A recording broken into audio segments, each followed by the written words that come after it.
All right now, for all you cool cats, all you arrow twirlers with an eye on the X, we have a special evening for you.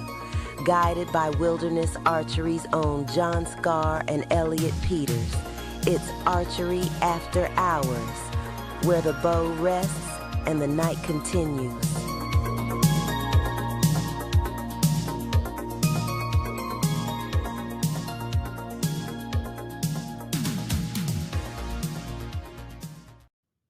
Okay, good evening, folks. This is the Archery After Hours podcast, filmed live from deep within the bowels of the Wilderness Archery compound. Coming to you here tonight, we have myself, John Scar, and my lovely co-host, Elliot Peters. Tonight we have a fantastic guest, one of our very own from the shop, Dan Bertocchini. Tell me if I said that right. Dan Bertocchini. Bertocchini. I like Chini though. Yeah. It sounds more like a pepper. We gotta, transform the whole archery industry now. So. Yep. It's taken me a few years to train the shooting industry. So. Awesome. Well, we're really excited about having Dan on tonight. We're going to get into a few things a little bit different from normal. Tonight's going to be a little bit more the outdoor side. Dan has a vast history that he's going to share with us, and then he does all of our online tech stuff for the shop, so we're going to get into some of the cool stuff that the shop is doing online, as well as we'll have some interesting and fun updates for shoots, and we're going to get into something that I'm really excited about, this year's indoor league, and a couple of surprise announcements related to the Wilderness Archery indoor season. So without further ado, I'm going to let Elliot take it from here and go ahead and talk to Dan. Favorite movie, go. Favorite movie off the top like that. We're going to just say Warriors. Oh, good choice. I like a good I don't know how that just popped up in my head like that, but weird how that came up. Weird how that came up. I don't know. There's a lot of good movies. So so obviously you got some pretty sick rifles behind you. If you guys haven't heard of Dan, well, you will look it up. I've followed him longer than I've known him, just from having gone to Arbuckle and dipping my toes into the whole. I haven't actually shot anything NRL or PRS or that. My buddy has. It looks cool. If I had more time, if I wasn't doing archery, I would definitely be looking at that because it is a very, very cool thing that they're doing. But what got you going the archery route? Couldn't spend enough money? Yeah, I know. Yeah. Was just tired of spending money on rifle stuff. So now we're just, going different avenues. I think maybe spear chucking will be next or something. Maybe some laterals or something. Little Slockwell action. I don't know. I mean, I grew up hunting and fishing when I was a kid. And where are you from? Stockton, California. Where you live now? Roseville. Okay. So Roseville and then Lodi still a little bit. So I ran into you. I think I met you for the first time at Cougar Mountain. We chatted just for a second at the Father's Day shoot. Was that your first 3D shoot? No, I did one at the Nevada City. Oh, okay. And then at my just for fun. Gotcha. So it's been super fun shooting those with Jeff and Butch. They kind of took me out and showed me. I didn't even know we had a lot of different 3D courses around. We have. I tell people this all the time. I'm like, geographically, where we're at, 2 hours in any direction, you can hit six or eight shoots a year. You couldn't be in a better spot. Yeah, it's insane. And they're like you don't even know about them until you know about them. Yeah, awesome. Exactly. We could just transition in. Just grew up. I mean, I kind of shot bows a little bit here and there with my buddies, just for fun, and like we bullshit hunted with them, but nothing like serious focused on it. We always hunted with rifles and grew up bird hunting a lot too. So, after high school, went into the military. Was in a F-18, like a Legacy Fighter Squadron, and You're shitting me. We were a specialized unit because we didn't go on the carrier. We were the only squadron that did 4 deployments. Which was nice because carriers were not fun to be on for a period of time. So we just traveled the world with fighter jets and put warheads on foreheads. And I did that for a minute. And then after that, So what did you do in that? Were you a pilot? no, I wasn't a pilot, but You were- I was in charge of like flight controls and then certain other things and like certain mission planning and certain other mission related coordinates aspects. No We can go into it further, but like Yeah, I had no idea. That's cool. So anyway, so I did that, and then I learned I wasn't really into shooting as much back then because it was just a job. So I was more into racing and golf and Racing what? cars. Okay. So Audis and Volkswagens and Porsches and stuff, shit. and then started an Audi racing business after that, and did that for a while. Wow. And then got into the firearms industry after that, and that's what I've been doing since then. So Was that with MDT or how'd with you get in the industry? firearms, it was with a local shop. They sold mainly optics, so they were one of the top optics dealers around the country, and we also did rifle builds. We did a lot of training, so we did a lot of law enforcement, some military, and then I ran civilian long range classes. So yeah, no, it was cool, it was fun, but just had to go separate ways because of certain other things, and met Mike, the owner of Wilderness, through I think of a friend told him about me, and I took him out to do some like rifle training with him. One of his buddies, I think the Hoyt rep, just built him or helped him build a new hunting rifle, but it was more precision hunting, long range. And so we met up at the range and took him out and showed him a few cool things. And as my payment, I was just like, oh, I'll just put it towards the bow or something like that. So that kind of transitioned into that. I'll be damned. So, and then after that, I just really got more serious into shooting bows last year and hunting and shooting for fun. And yeah, I just loved it. So Good. So what are you shooting? Kind of both. Yeah. Started with the Hoyt and still with Hoyt. So I've good buddies with, what are their names? Anderson? Yeah, Steve Anderson and Kevin Wilkie. Gotcha. And it's funny because they are getting more into the shooting side of the world, and I'm transitioning in the archery side. So it's good place to be for everybody. Yeah, they're asking me stupid questions. I'm asking them stupid questions, and we're kind of meeting in the middle. They're not stupid. They're actually, I can see a lot more good archery guys getting into the precision rifle game and doing really well because a lot of it translates over. Just like my good buddy Matt Alwine. I mean, he was Pacific Northwest, really good archery. I mean, he still is great at shooting bow, great at hunting, and his transition. He grew up shooting, so it was easy. But I think anybody coming from the archery world going to competitive rifles has such an advantage. So really, yeah. I was going to ask what the crossovers were, but I figured I'm sure there's tons. I think just being on target, how you are perceived, able to hold on certain points, make a good shot at certain points, breathing, everything, just being calm. The one cool thing that really translates into long range rifle, or long range rifle is unique versus other shooting sports because you can do everything perfect at the rifle and still miss a target because of environmental conditions or things that are out of your control. And I feel like could be similar to archery too, to where like the wind could shift certain things or even an animal moves or. Sure. Oh, I have the solution for that. Just bubble into the wind. Oh, yeah. Just tip it over. You bubble your rifle into, do you ever? You can. I mean, is that a thing? Do people at all do that? Hell no. Okay. Because that is a thing. If shooting a bow, some people will just choose to bubble into the wind, and if you practice it enough, it will work for you. But it worked out pretty good for us this year. We both kind of implemented that, especially at Reading. I don't know. I can't quantify how many inches touching the line with the bubble is. I'm sure. No. A little time and Wilkie did a test. I've always meant to do it. I haven't done it. But I'm sure with a rifle at 1,000 yards, it probably wouldn't be very beneficial. You would have because you want everything to be consistent. So you would have to, if your bubble was off, you'd want it to stay off. Yeah.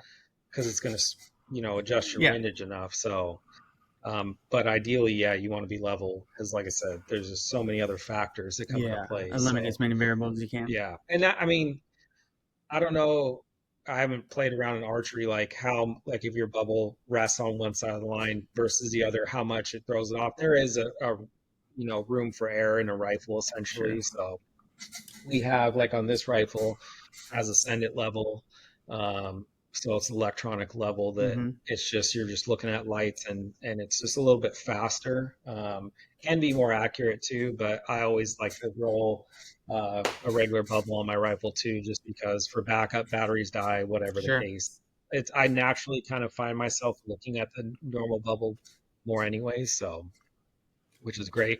I know I've heard of some companies working on an electronic bubble for archery stuff and sites. I kind of think I've heard of that too. Yeah. I know a company that might have bought in a certain other company that focuses more on the tension side of things, but okay. Ultraview bought Jesse Broadwater's Sweet Spot. Oh, I did not know that. Yeah, so they bought Jesse's Sweet Spot a few years ago, and they've been working on a site that automatically has the tension pressure for when you're pulling against your shot for the whole A heads-up display in general would be super freaking cool at times. Where it basically tells you when you've gone over your pressure or you've collapsed, and that's what Jesse's thing was. Right. And so from what I understand, he sold it to Ultraview, and well, I guess it was Donnie Thacker and Jesse Broadwater's gimmick. Yeah. It's not a gimmick, but they're doodad. And they have been trying to implement it into the Ultraview scopes. Yeah, they'd be the one to do it. That makes sense. Yeah. Interesting. Definitely. Done any hunting yet with the bow? Yes. Hunted last year, B zone, A zone. Made some great stalks. We've hunted pigs, deer, obviously.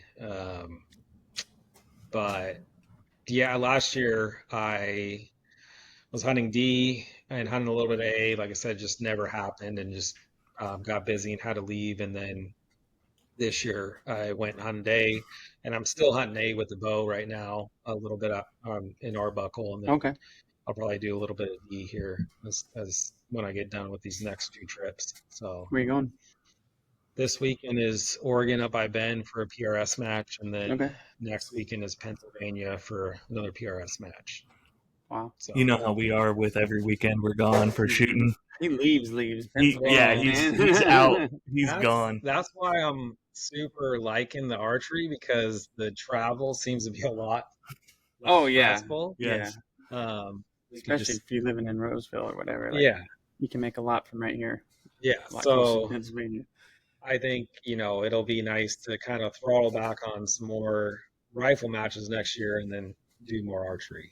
So, because it's super fun. It's so much fun. And it's a little bit more relaxing. Obviously, not a lot of loud bangs going on. You're not rolling around in the dirt and the dust and the rocks. And so. Yeah, he's already got an outlaw partner. Who? The Meerkat. No. Well, I guess that'll be news. No, somebody. We'll see. Well, cool. That'd be awesome. You can shoot indoor league? Yeah. As much as time permits, I'd like to. Yeah. So I got some good. You got some sick arrows. I saw that. They look good. They hit. They hit great. Dude, my indoor schedule is going to be rough this year. So, might as well talk about indoor now while we're here. Might as well. Tuesday nights, 7 p.m., Wilderness Archery. Go ahead and get here a little bit early. Lanes will be open to practice at 6:45.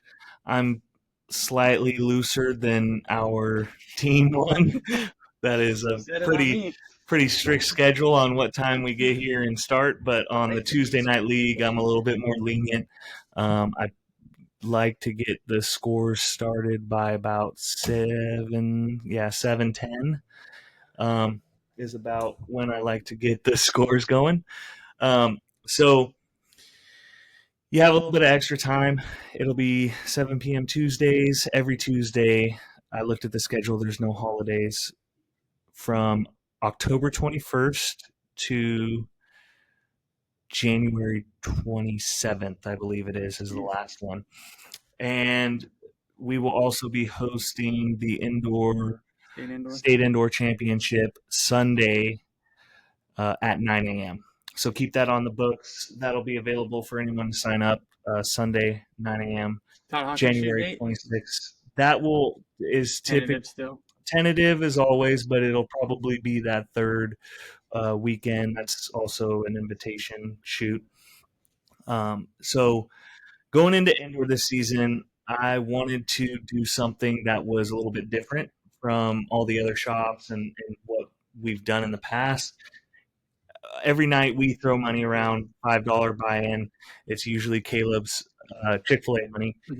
And so Tuesday night is customer and employee night to shoot. And so this year what we're going to do, I've developed a handicap system, and it'll be your top 10 scores from 15 weeks. And I'm going to review your scores over the past 3. Every 3 weeks, I'm going to review the scores and update your handicap based on an average off of 297. And if you don't have one coming in, your first 2 weeks will be your handicap setter. Gotcha. So first 2 weeks, handicap setter, and then your top 10 scores. So if you shoot all 15, you'll have 3 burner scores, and 10 of your best scores will go in, and top score gets a $100 gift card to Wilderness Archery. And for the individuals who are going to grow a lot and develop in this indoor season, I have a second prize for most improved. Interesting. $50 gift card to Wilderness Archery. So obviously we want to thank Wilderness Archery for putting on such a great indoor season, as well as helping out and giving back to the customers. As always, it's pretty cool what Mike and the family does for everyone. So the details, once again, I'll say it for the 100th time: 7 p.m. Tuesdays, October 21st. Get signed up, you guys. I have limited space, 20 spots, and I got like 6 filled already. It's $150 for the whole 15 weeks. That will reserve your spot. If you're not sure if you're going to be able to make all 15 weeks, like Elliot, it's one of those things where if you don't pay for the whole 15 weeks, if there's someone else that's willing to pay for the whole 15 weeks, we're going to fill that spot. So get priority. Lane. If you pay for the 15 weeks, you have priority. Your spot is set. Every Tuesday, there will be a lane here with your name on it. And so $150, join all 15 weeks, and that automatically puts you in for this chance to win $100. Or if you shoot up like a weed in Elliot's yard, you'll get 50. And so I'll get him, man. He's got them arrows. I know. Got a little time on his hands. I know. As long as you don't get into his head too bad, he'll be all right. I've only said positive things. So I was watching you on the CCTV camera from inside. I was watching you rubbing his shoulders and stuff. Yeah. It's gonna be hard to reverse all that, but and we'll figure it out. So saying that, quick, if you want some quality lessons, quality hands-on quality lessons, come on down. Get my number. Come in Tuesday, Thursdays from 4:30 to 7. I do all the lessons here at the shop.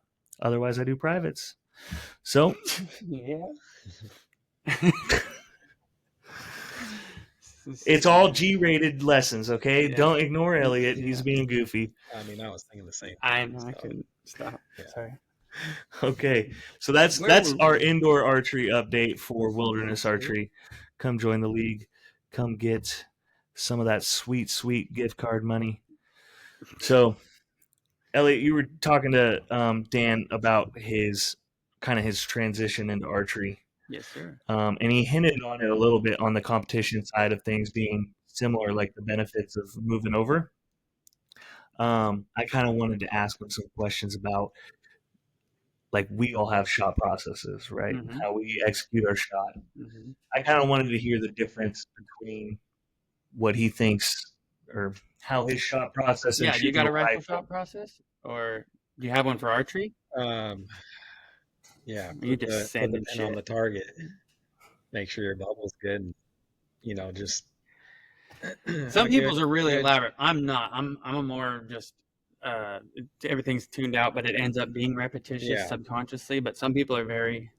I don't know. You might be that way, but like some people count breaths. Mark does a countdown from 10, and draws his bow back at 7 or something like that. Some people are very methodical, and some are a lot more loose. But just curious. I'm more natural. I think when it comes to rifles, which is funny because when we teach classes, we try to put together a shot process or something that they can think about. But when you're going through the basics, there's a lot going on anyways. But I think once you've shot, thousands, hundreds of thousands of rounds, hundreds of thousands of arrows, you're going to be more natural at it. Mm-hmm. Rifles is pretty similar, depending on what you're shooting at and the conditions. Is you're going through your pre-check to where your rifle is doped correctly, dialed right. Right. But you're behind the rifle, you have a kind of an idea what the wind's doing. But even when you're on target, you're looking for any shifts last minute to where you might have to make a correction to hold a little bit different. But you're just putting your reticle on the target exactly where you want it to be, and making a good shot and trying to hold yourself into a position, especially when we're shooting on certain barricades or rocks or Different trees. Or features. yeah, when you're laying down prone, when you're prone on a bench or whatever, it's pretty, you could have bad fundamentals and still hit targets. But when you're relying on yourself to Mm-hmm. do most of the work, to keep the shot steady, you do have to consciously think about keeping everything in order through the shot sequence and really staying on target. Seeing if you could see trace, amazing. If you can't, you still want to see where the bullet goes, because ultimately it doesn't matter if you miss a target. It's not as bad as missing and then not knowing where it went Sure. to make that You correction. can't follow up. Yeah, so I would say that's the only thing that doesn't translate, as well as because you can typically see where your arrows are going. Correct.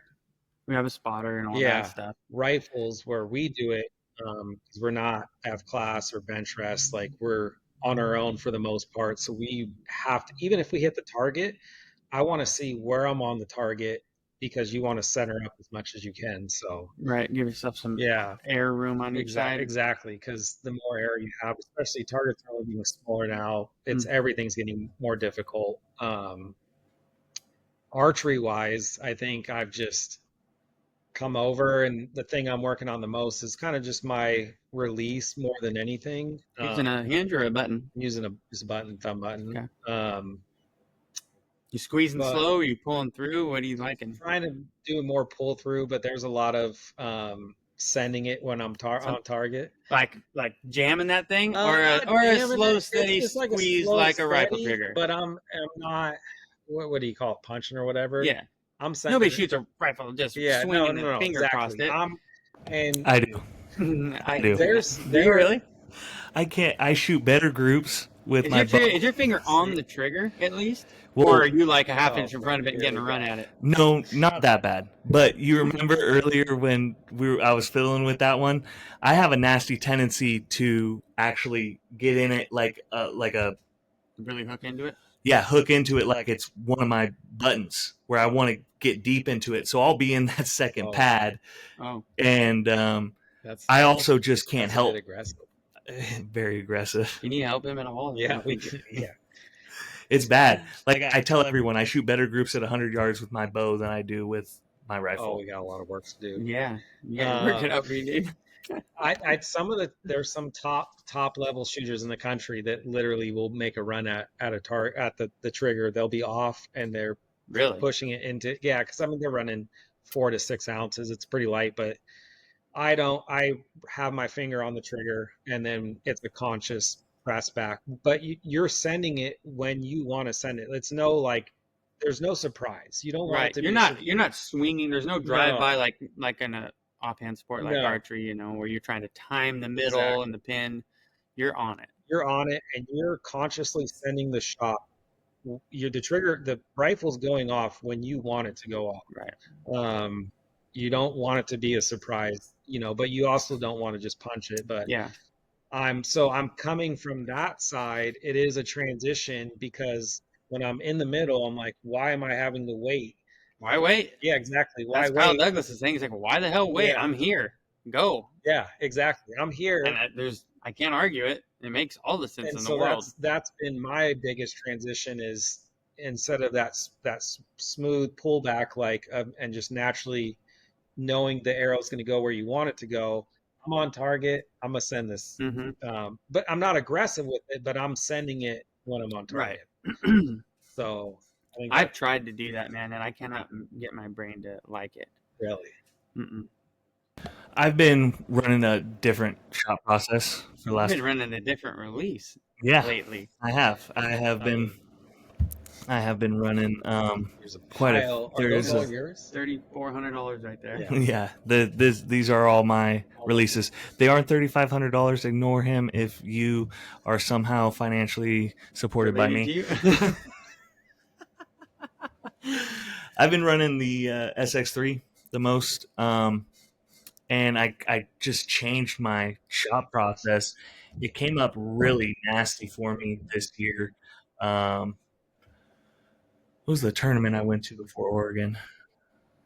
Idaho? No, that was after. That was July. One of the tournaments I went to before Oregon, I got into this habit of like I'm holding in the middle, and my pin float is non-existent right now with the bow. It just parks. And then I hold it there and I start squeezing, click, squeeze, pop. That's been my shot process for the last 2 years. And it got to the point where I couldn't squeeze the trigger anymore. It just, 15-second holds, things like that. Mm-hmm. Just getting hung up on. It's hard to make yourself move when you're holding perfect. Yeah. I call it execution panic.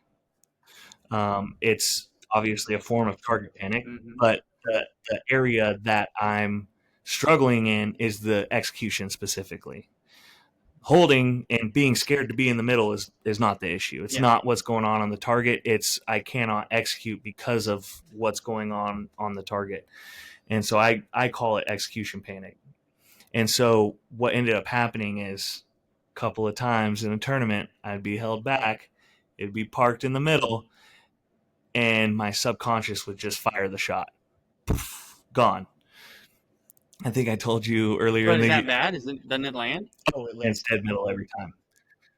But there's a counterbalance to that happens. I think I told you early in the season I'm having what did I say? Oh man, like uncontrolled or something like that. Uncontrolled. Is that John's word for a surprise release? Yeah, just a subconscious shot execution where like I have no idea, but my thumb just goes. It happens once or twice. So it happens with every animal I draw down on. Let me tell you. Well, I'm glad I'm not the only one struggling with it. I'm not struggling with it anymore, but basically what it was hesitation in executing my shot because of what I'm seeing downrange. I made some changes in my bow that increased my ability to hold it still, and so I started getting froze in my execution.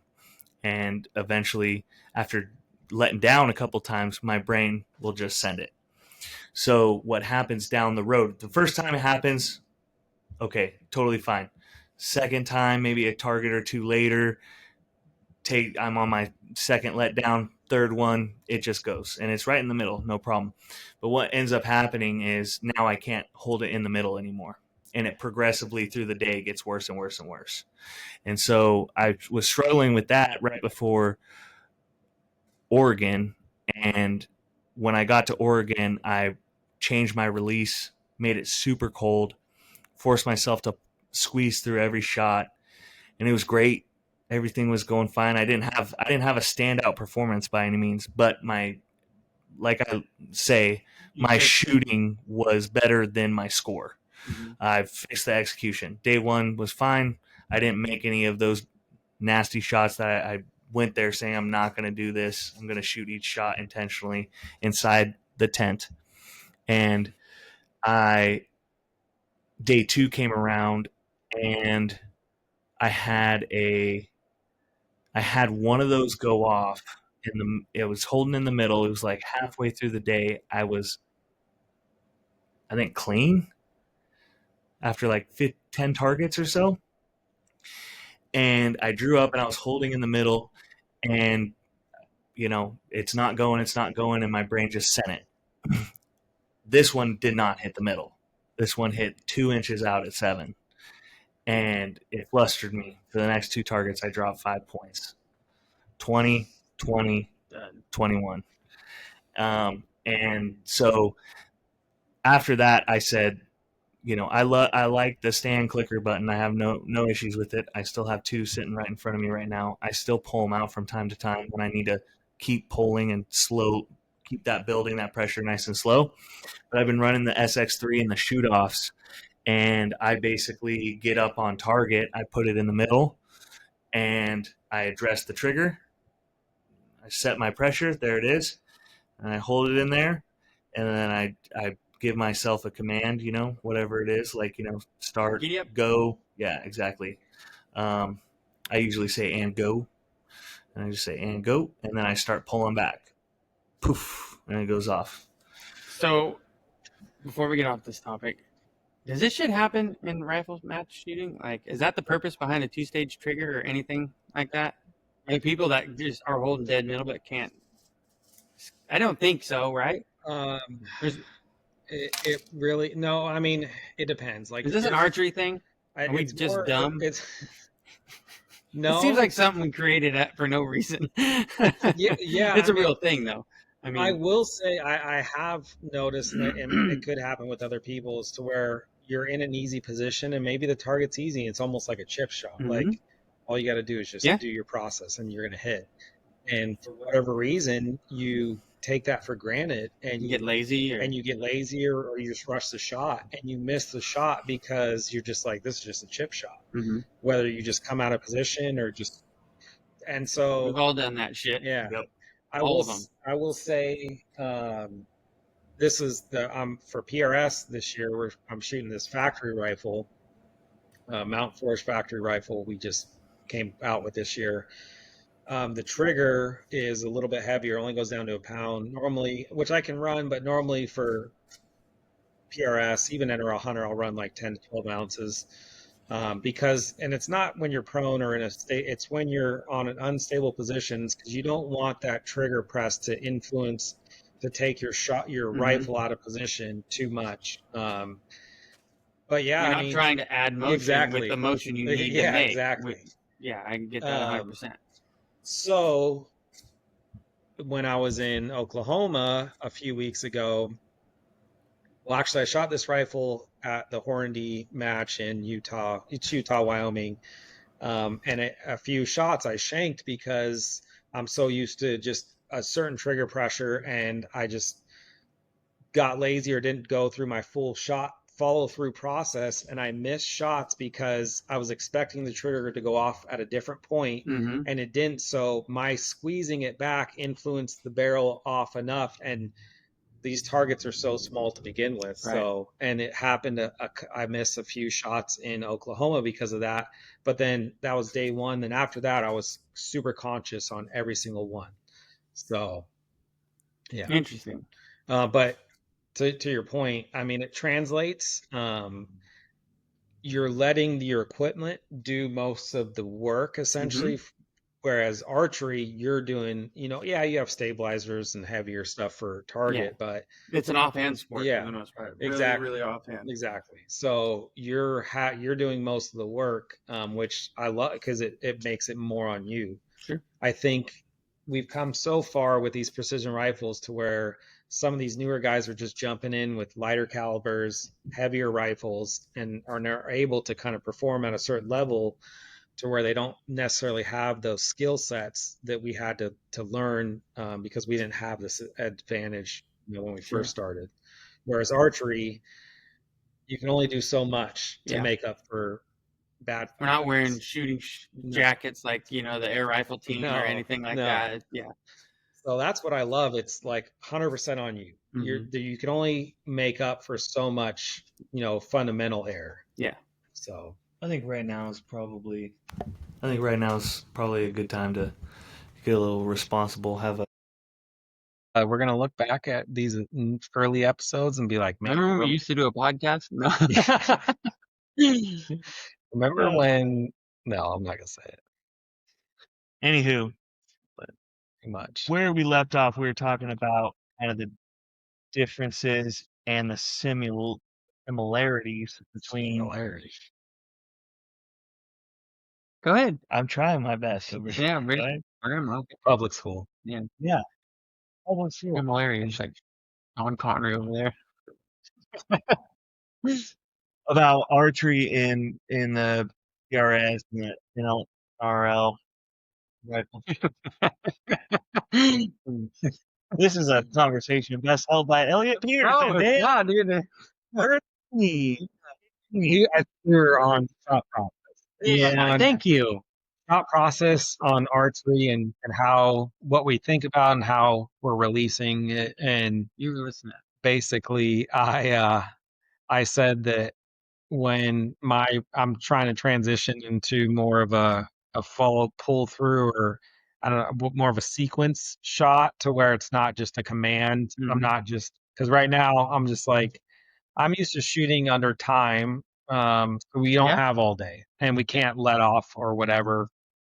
Whereas archery, it's a good thing to let off when I was just like, man, what? But I need to work on that more. And I was basically saying, when I feel comfortable and my pin is on the target, why am I having to wait before I'm sending that arrow?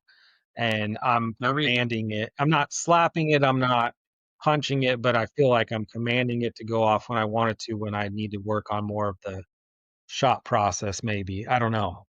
I'd almost argue that as long as that works and it's not giving you any sort of mental yips, I'd roll that as long as I possibly could. As long as it doesn't freak you out. And don't think about it so much to the point that it might start freaking out because you think you're doing something wrong, when really the game is to put it in the middle. Who cares how you get there?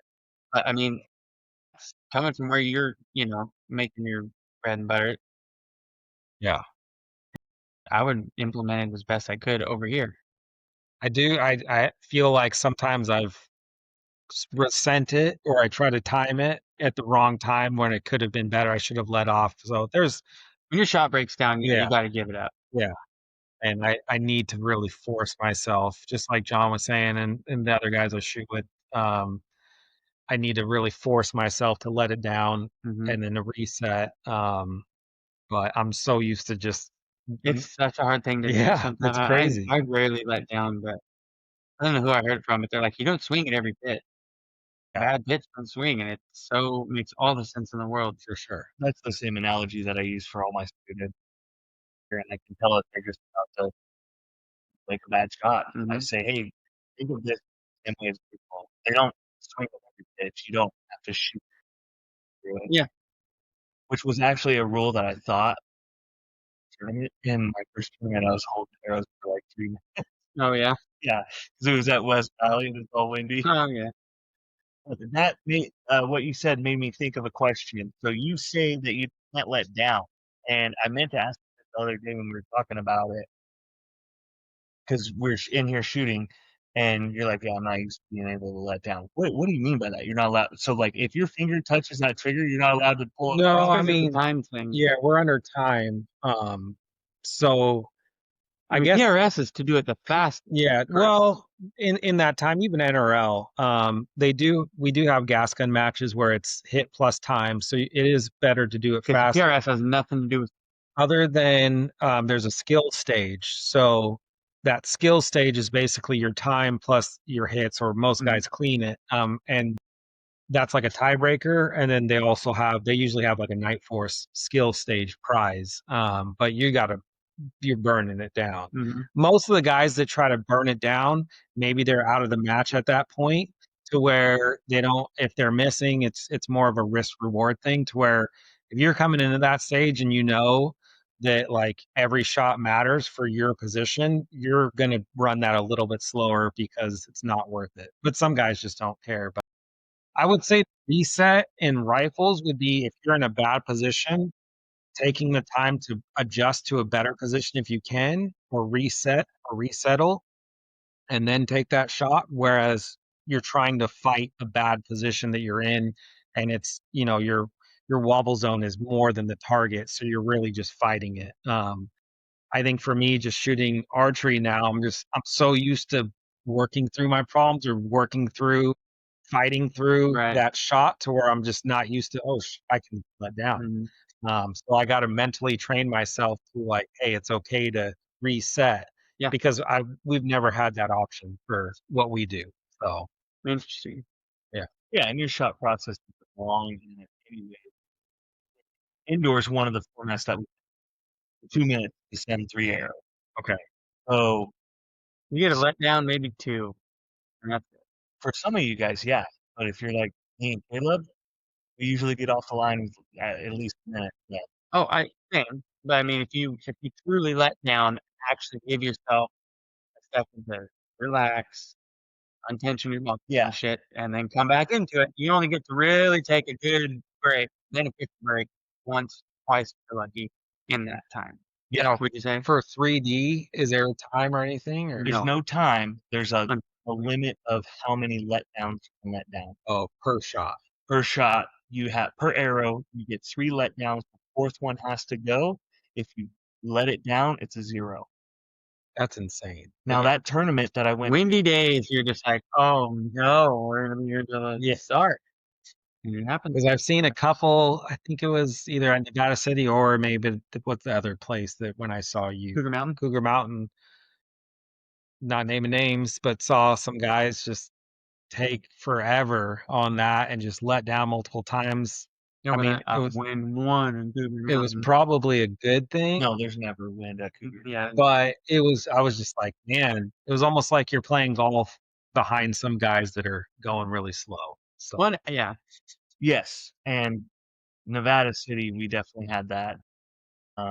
It's just a thing that happens, don't do it if you can't, don't, but people need to, and I get it. If you're shooting for any kind of good score or prize or whatever, like, people are gonna do what needs to be done in their mind.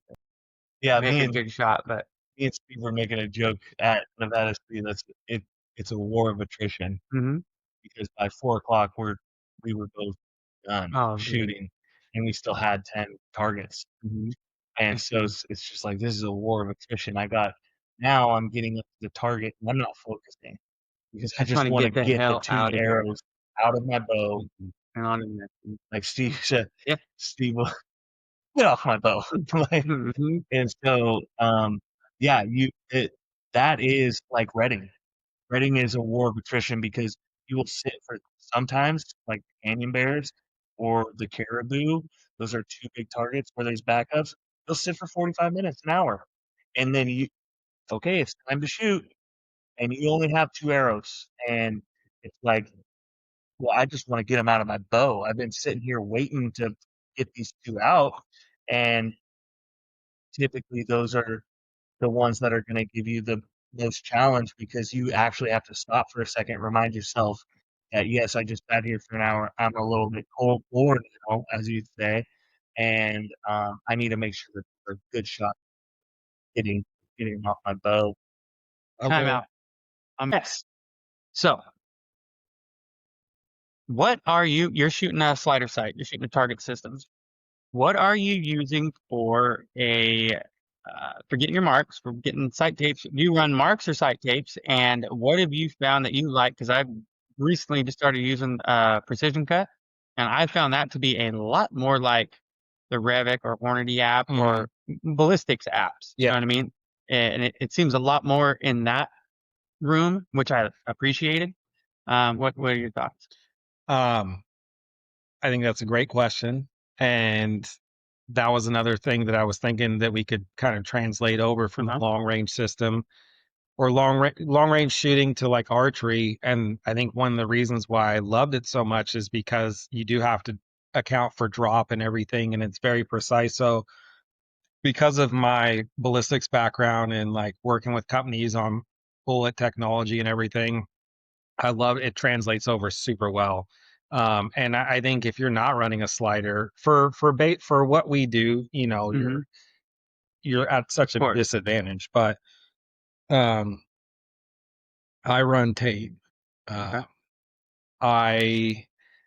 was running, and I've used Precision Cut, which is great. I forgot the app I have on my phone is similar to Precision Cut, but I'm able to send the tape to like this little handheld printer and then just print out my own tape. But then lately, because I've switched over to the Excel sites, and the tapes they have line up pretty dang well for all my yardages out to like 120, 130. But I have been running tape. Yeah. Okay. So, and I've just. Have you messed with any other apps other than like Precision Cut? Have you used like Archer's Mark or Archer's Advantage? I've used Archer's Advantage. I've used Precision Cut, and I'm using this other one. I forgot the name of it. Okay.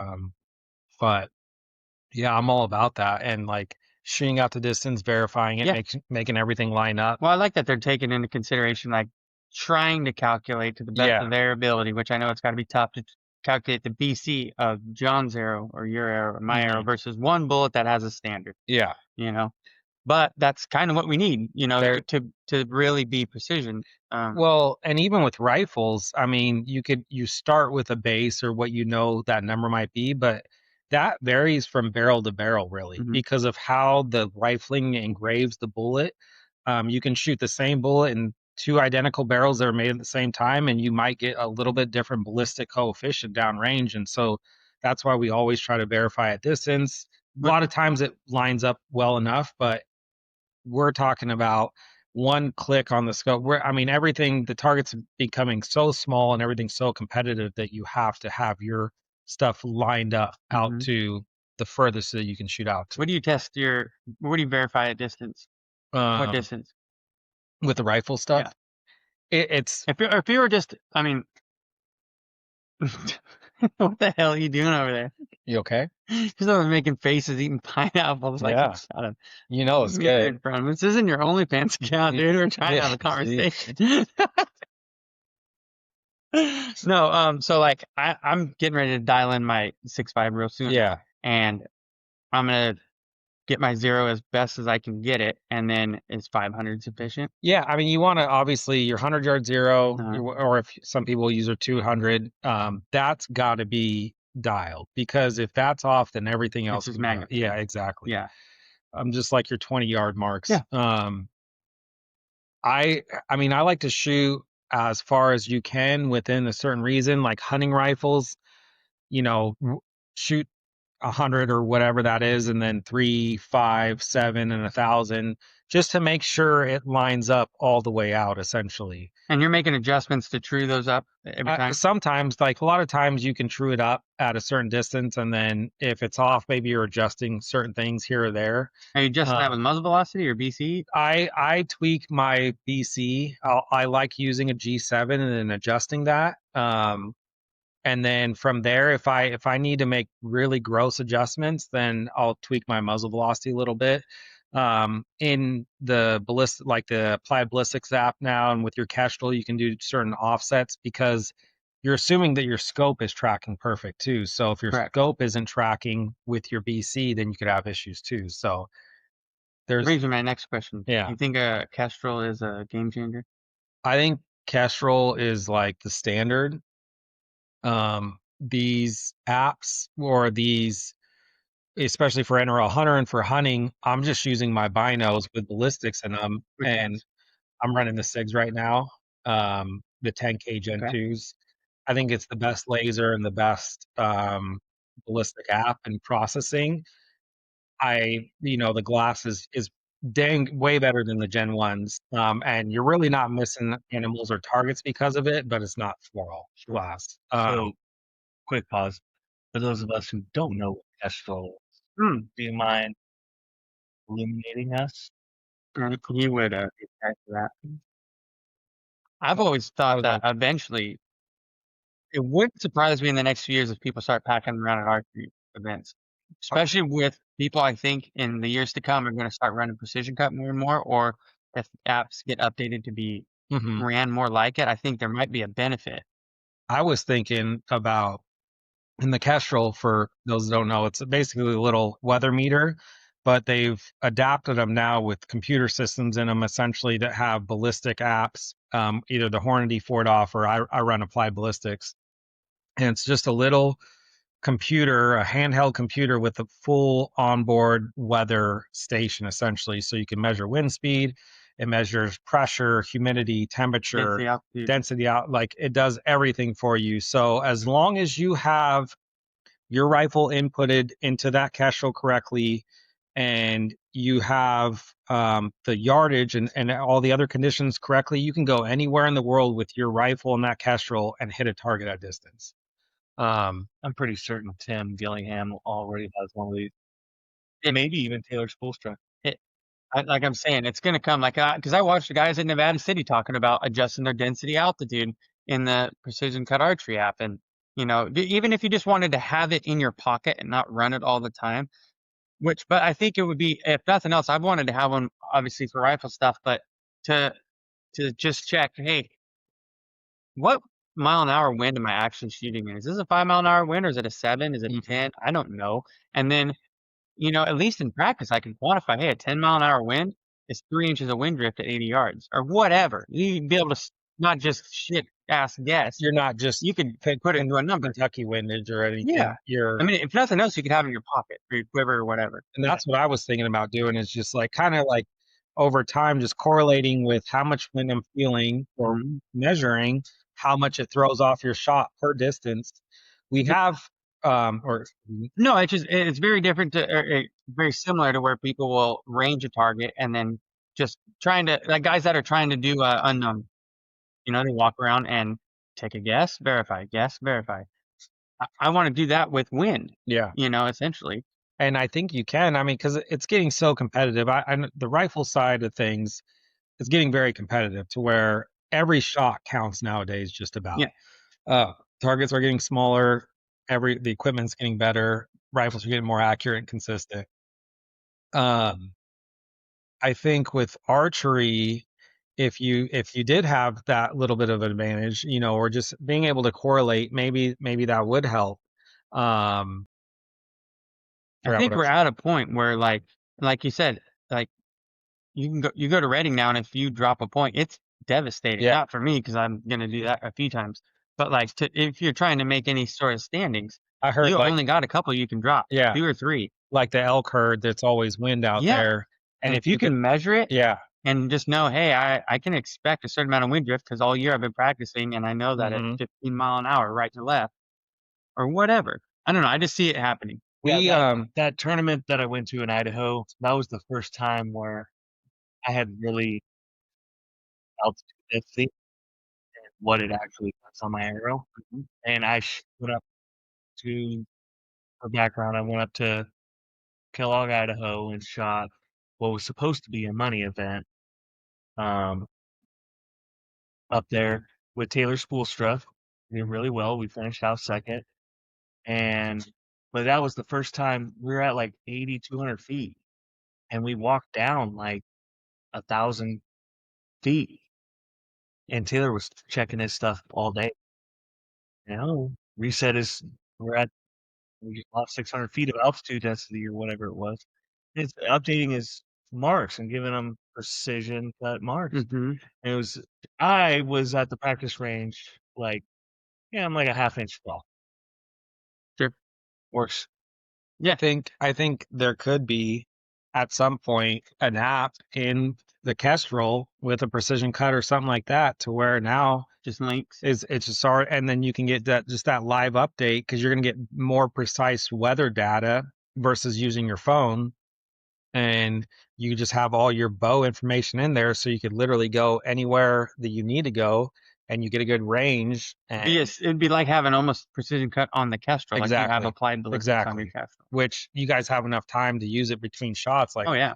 I don't see why you wouldn't. What I was going to touch on before was a lot of times we kind of go off of gun number. We talk about gun number, and it's basically just how ballistically efficient your rifle is per the windage, to where we know that You're talking about like how many mile an hour gun it is? exactly. And it's Okay, just a I've quick heard about this a reference. little bit. And we could explain to it more, but it's just a quick reference to where if the wind is blowing 6 or 7 mile an hour, I know that for each distance, I'm holding a tenth more of windage essentially. So if it's blowing 6 or 7, I know that at 800 yards, I'm holding 8/10 left, or vice versa. Now that does account for spin one way or the other, bullet spin. So you have to bring that into factor, but it's just a quick, and it helps really well for NRL hunter, because we don't always have the time to make these quick that's calculations. something you're doing in your head on the fly. Exactly. You're doing on the fly from previous stage knowledge, or before you start it. And it's just like, all right, we're gun number, or your gun number plus a half, or gun number minus a half. And it's just, I think in archery, more of this might start. I don't know how applicable it could be, but dude, everybody will try anything. yeah, We've seen it. and I don't know. And there's no way that it would be it's probably a very negligible, benefit, but we've done dumber shit for less, I'm sure. I've seen 4 30-inch stabilizers. I was going to go there. That's immediately where I was going to go. But you know what? Negligible differences is about all we have left to gain out of these systems. I got a question. Talk to me, Goose. Why do you do that to me? you always, I'm ready to go, and you always catch me off guard with some quip. Right. At what distance do you have to begin calculating for the spin of the Earth? Oh, the Coriolis effect. 75 yards. It really, it depends on what you're shooting, but let's just normal long range rifles. It depends on how big the target is and everything. We start using it even at 300. It doesn't really come into play that much. I would say beyond 600, but these targets are smaller, and we do need to be, and maybe it's just a half a tenth or just a little error one way or the other. But when you start adding up those little errors, then you're centering up that shot to where you're missing less targets because of small errors. So every time we're on a stage, like if I was shooting a stage, one stage here, one stage there, once I'm with my Kestrel, getting the shot direction, because that's taking into account which direction I'm shooting, which is taking into account how the Earth is spinning for that long shot. And like I said, you might only be moving a little bit at a time, but all those little bits add up. Dude, so the Kestrel does most of that for you? Yeah, as long as you have it calibrated correctly, as long as all the bad information in is bad information out. So as long as everything's dialed with that in your rifle system, it's only going to be a useful tool. I feel like that's how all my students feel. Bad information in, bad information out. Probably. I think it can go too far to where some of these guys, especially a lot of like these guys are engineers, or they can only think a certain way, so they get so caught up in their head about it to where the opposite effect is like, I've made this perfect calculation on what this bullet's going to do downrange, and when it doesn't do that, when it misses a target, they cannot process in their head why it missed, and they send the exact same shot and it misses in the exact same spot, rather than just like, all right, hey, I missed, I was a good shot, let's just make that correction, hit the target, and then we can figure it out later. So that sounds exactly like that whole conversation of tinkerer versus shooter. We have the same thing. We have people that shoot. Caleb Quiocho, the shooter. He knows how to execute a bow. He knows how to make a perfect shot every single time. And then you have tinkerers. Not going to name names, but we all know. Yeah, personally, we know probably 5+ each. And then you have the big name tinkerers who they've never missed a shot in their life. Something's wrong with the bow.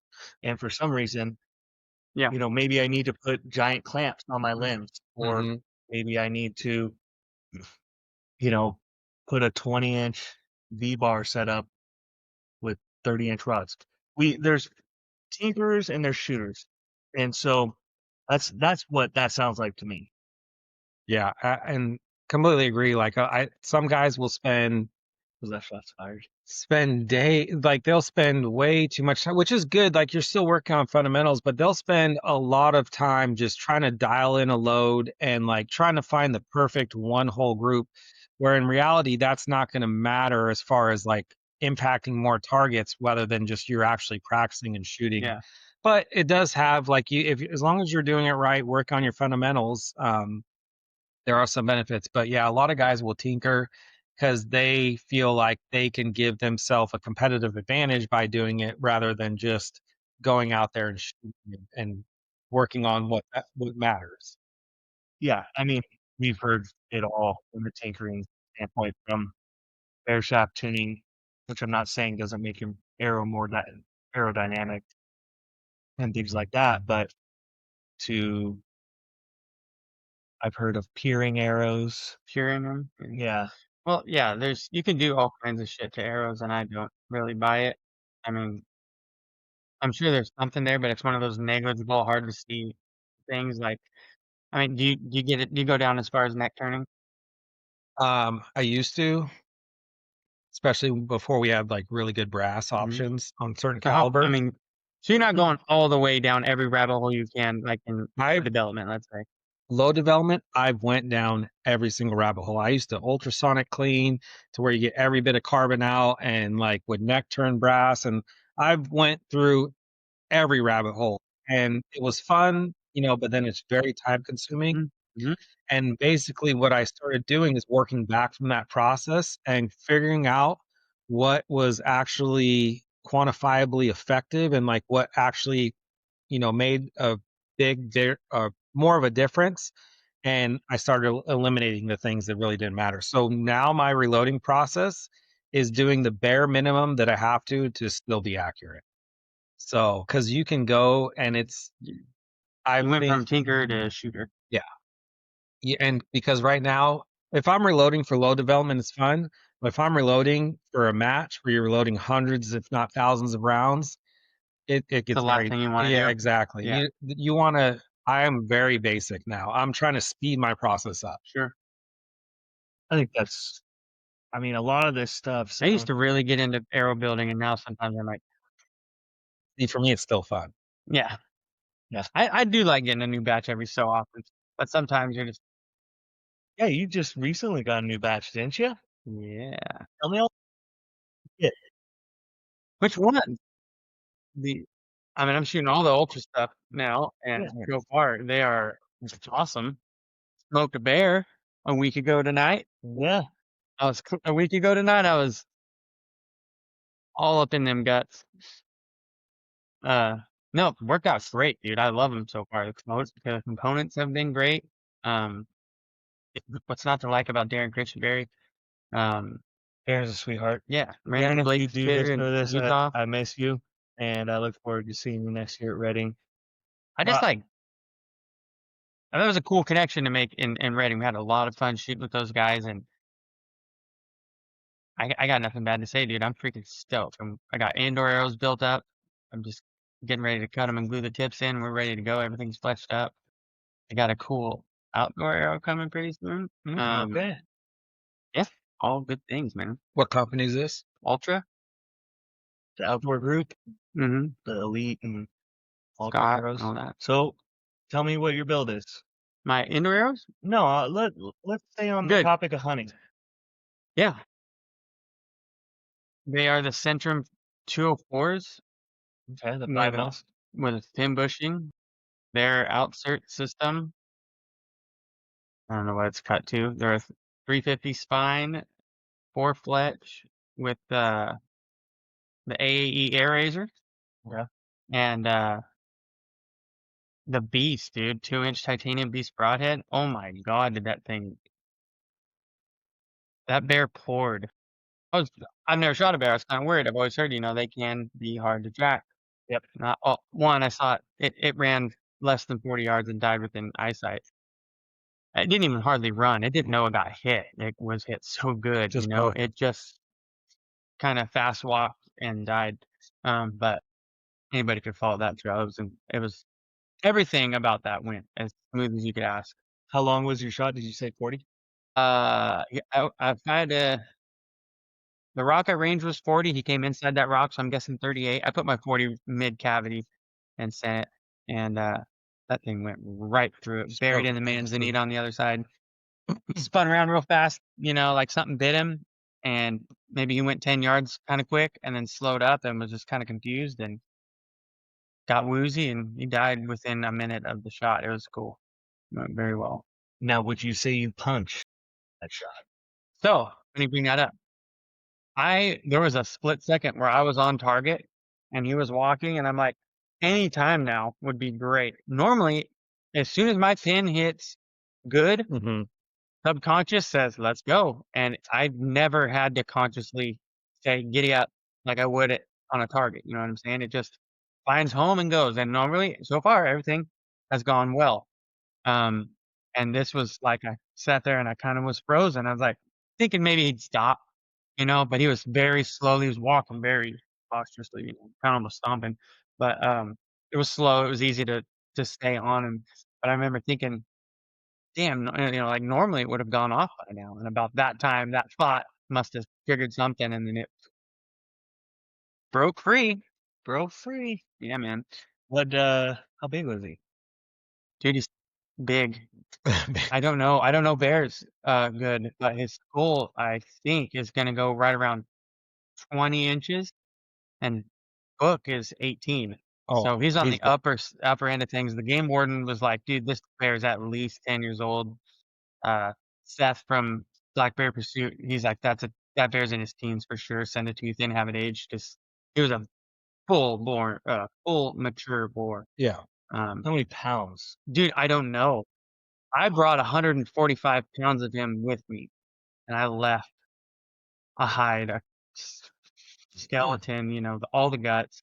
I brought the quarters, loose meat, brought the head.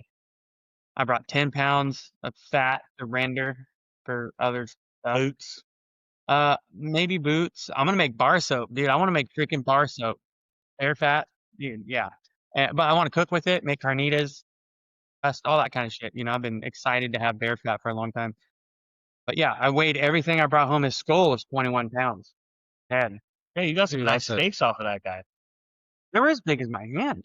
Those steaks Yeah. I ate them for lunch all week. Yeah. Crock pot, Mississippi pot roast style. It was awesome. You like bear meat now? I've never not liked bear meat. I just haven't had a lot of it. And I've heard a lot of people love it. Some people oh, it's disgusting, it's gamey. Well, I had the hide off of this thing in 40 minutes in the time it died. Yeah. I mean, how hot was it that day? Dude, it was a week ago. Right now, it was probably 65 degrees when I started. Oh, yeah. God, no. I never got hot. The fat got off it really fast. I was trimming fat off the meat as I went, putting it in a bag because I knew I was going to take some home. So it never got a chance to get gross. And that was a higher country bear too. Yeah. So it's eating good. Yeah. I think that's what a lot has to do. If you're shooting bear that's eating a bunch of fish or whatever, I mean, it's going to not taste as good. Or if you're shooting a bear around Tahoe, it's going to taste like trash. Or who knows? So. Yeah, no, I'm excited. I've only had those 2 steaks that I cut off the skull so far, but I mean, you wouldn't have thought it was anything but some sort of pot roast. Dude, so that was thick. Yeah, it's perfect, huh? Awesome, dude. Yeah, it went very well. Sweet. Now you say he's 20 inches. What are you measuring that? So you measure from the farthest point of like where the front teeth are, all the way to the farthest part in the back, and then you measure the widest width. So if like this is 12, 13 inches across this way, and this is 8 or whatever, you do the math. An 18-inch bear in total will make like the Pope and Young book. Nice. So he's gonna be up there. I'm excited. I'm gonna send a tooth in, just out of curiosity. You did your part. Yeah. You listened to yourself on. I had a bear tag in my pocket since 2011 or 10 or something like that, and I've just never been able to, for it to come together. When I went online and did the harvest report, there were 73 so far for the year. Only 73? Granted, it's archery season. It's going to go up very fast here soon. Yeah, 73 as of a week ago. I mean, not a lot of people in the state hunt bears, especially when you couldn't hunt them with dogs anymore. And I mean, and then It's going to jump up. yeah, I was surprised. I thought it'd be in the low hundreds. Usually 300. usually during archery season the last couple of years, it's been over 100, if not. I'd be curious to check it right now. Now that most archery seasons are over. it's just crazy. This state is the least amount of people that hunt bears compared to other states, and we have the most amount of bears. Yeah. Yeah. Bear population is a booming. Let's get out there. There's another one up there. Same spot. I'm on my Perfect. camera's somewhat nearby. Take me. Perfect. And 6 coyotes. I saw 6 coyotes that morning. I got to do some coyote I love recon. Hill- Take me. a lot of deer hunts turn into coyote hunts real quick. Well, my deer hunt turned into a bear hunt. Yeah. That fast. What else we got on your list? Should we? Oh, I got Oh, I got some stuff for you. We Go got if some. you got it. I'm gonna try to find that. We got some Soon. stuff. I want to hear. I've heard it briefly, but I want to hear about your most exciting and most memorable hunting experience. So, Is that the one? well, yeah, we can talk about that one. Oh, if it's not, then don't bring it up. No. It was wasn't even my hunt because I've had some really good hunts over the year, but it was one of my. 96. How many? 96. Yeah, not a lot compared to tens of thousands. My buddy, one of our really good buddies, drew a bighorn sheep tag outside of Telluride, that Telluride area. This was like 3 or 4 years now. It's funny, like his brother's wife drew the tag the year before, and then he drew it the next year, and then his brother drew it the following year. So Really? the odds of that, because they're only drawing 5 to 8 tags in that area every year. And he was putting in for like 25 years. It was a long time. I mean, are the chances of getting drawn for any sheep tag anywhere is slim to nothing. So my buddy's hunt, it was an amazing hunt. He didn't get the sheep that he wanted. That's a whole long story. Maybe the wrong sheep got shot, but Oh shit. which was anyways, his brother drew the very next year, so there was redemption. And so when his brother asked if I wanted to come along, I was just like, dude, I'm there in a heartbeat, because we're up at like anywhere between 11 and 14,000 feet, and mountains it's just so epic being up there and watching these sheep. It's just like, obviously it's fun hanging out, but he'd been tracking this one sheep because they live up there. So he'd been tracking this one ram in that unit, and it was the biggest one that anybody had seen in that unit. And other guys were flying planes. At one point when we were scouting, dude was flying a drone, which is illegal, but like these dudes go to no ends to try to get the sheep. And he was tracking it, and then the day before or the weekend before it opened, just that group just moved out the mountain that he was looking at. So me and my buddy went in to that mountain range, and we walked like all the way around. I mean, we hiked like 20 something miles that day. I mean, it was, and you're up at elevation. Like I said, you're up at 12, 13, 14,000. So didn't see anything. And then his brother went to this other spot. It's called like Deep Creek, but it's a straight shithole, hellhole. Like, and the night before opener, at just the last bit of daylight, saw that sheep just kind of go up and over the mountain, and just got a glimpse of it. And we were like, okay, we know where it's at. No one else knows where it's at. They've grown up in that area, but they didn't really hunt there before. So we just looked on Onyx, and we're just like, and it was just the 3 of us, because none of his buddies wanted to. I mean, it's not easy hunting up there. And so it's not easy just to live at that altitude. Time. And so we were like, all right, this is the game plan. So we hiked in, it was like 3 a.m. Because with sheep hunting, if you can, I mean, the mountains are so steep there that you can't, until you get on them, you can't see, like, as you're climbing the mountain, where the sheep is or any animal, until you really get on them. So you need spotters and other people watching from like mountains away. And So we didn't, like I said, we were just assuming he was in this area. We didn't know where to go. I broke when we got to basically before they climbed that mountain the sheep was on. I went off left and climbed the mountain on the left across the valley and just got into a spot to where I assumed that I could see it. And then they started heading up that hill and it got daylight. And I remember the night before, he's like, man, it was in some purple scree. So I was just scanning with the spotter. And then all of a sudden I just see this dude. Oh no. And the only sheep on that mountain in this area. And I'm like, holy shit. And then, so we radio over to them. I was just by myself. Radio over, hey, he's here, keep on going. And dude, from that mountain that they had to climb is, I think it started around 11,000. It was basically 3,000 feet straight up through the nastiest shit, scree, deadfall, cliffed out areas. It was just like, it was brutal. So it took him like an hour and a half, 2 hours just to get into position. As this was happening, like the sheep had started like working his way around, and I thought he was going to go around the mountain, which on the other side, it's even worse. But we would have went over there if we had to.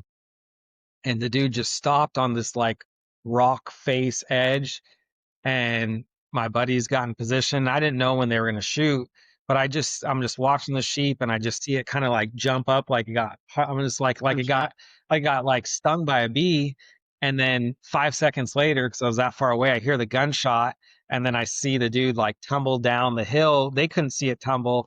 And I just screamed so loud that they heard me from across the canyon. Oh, no way. And then they rated, they're like, did we get it? Is it down? I was like, dude, that anyway. So it was pretty epic. They at first, because it was such a pain, my buddy was like, dude, don't even worry about it. By the time you get here, we'll already be processed and everything. But then his brother kind of like rolled his ankle, and these dudes are like mountain goats because they live up there. But his brother's like, dude, you can make it up here. Because I was kind of like at first he's like, oh, you don't have to come up here. I was kind of bummed. Yeah.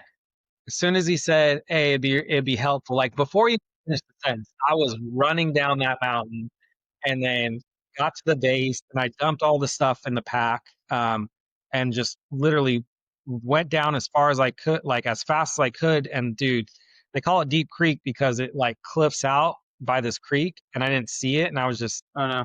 and I just tumbled, dude. I tumbled like 100 feet down. And I was just, the only thing I was thinking was like, dude, don't get knocked out and then drown in this creek. But somehow made it. And then I made it up the hill. It took me like an hour and a half to get up to where they were. And it just worked out. But it's just being up there, watching sheep. Were you camped out like up there, or are you coming back to the camp? He lived like 45 minutes from where this was. So we were just staying at his house. The year before we did camp out a couple times, like the morning of the hunt, we camped to like 100 yards below not 100, 1,000 yards below where the sheep were. And then, so that way we were right there in the morning. Right.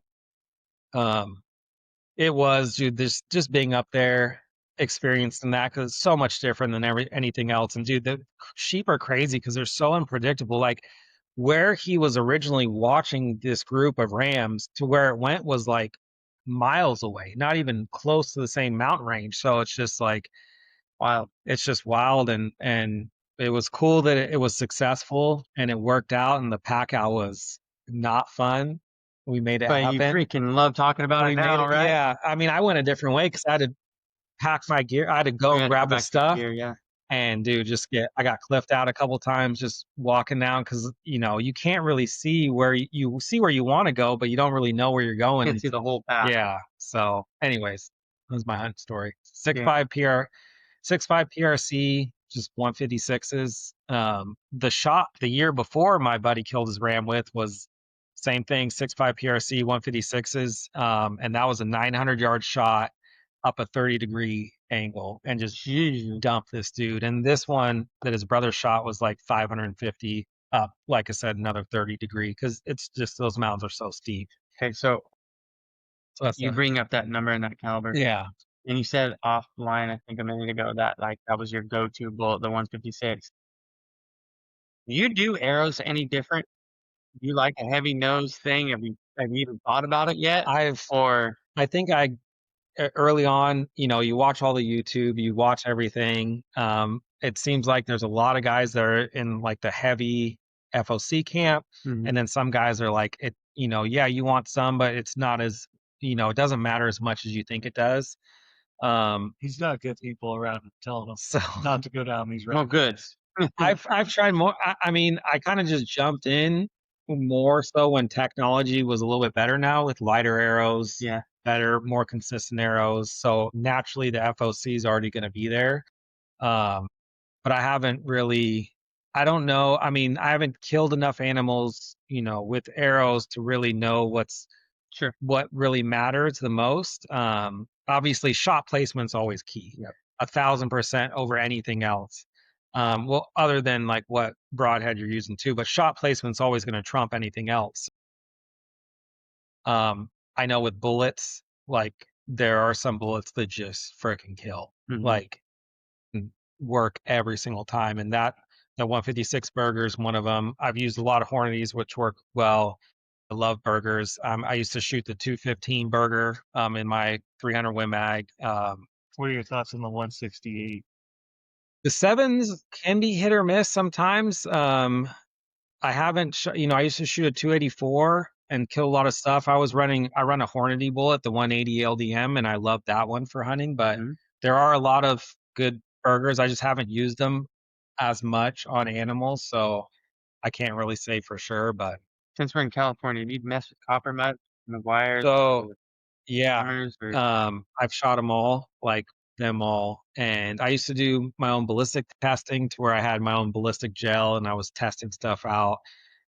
I would say, and I know these guys personally too, and they're great dudes, but McGuire's are the best ones I've used that's currently available to where they shoot really good, they're consistent, they have the problem with coppers is you're never going to get great ballistic coefficients. But the BCs are really good and consistent, and they dump their energy and expand. I love a bullet that, like you said, like the Burger or even the Hornies, that on impact they dump majority of their energy. They're still getting penetration, but you do want that initial expansion, initial dump of energy. um, the barns, they're good, but sometimes they don't expand enough. They don't dump enough you gotta energy. you gotta keep them at a higher impact Exactly. velocity or something? Or even sometimes it's just how it plays out. And the hammers are good, but sometimes you lose pedals to where you're not getting a certain kind of energy dump. So right now I'm running McGuire's for California. Gotcha. I've had good luck with the Barnes I have two. and the 7 mag at 140. And I I think think part of that is because it's 3375. it's That's screaming. it's Yeah. helpful. I've seen barns. I mean, I think the impact energy is so drastic with that light of a bullet.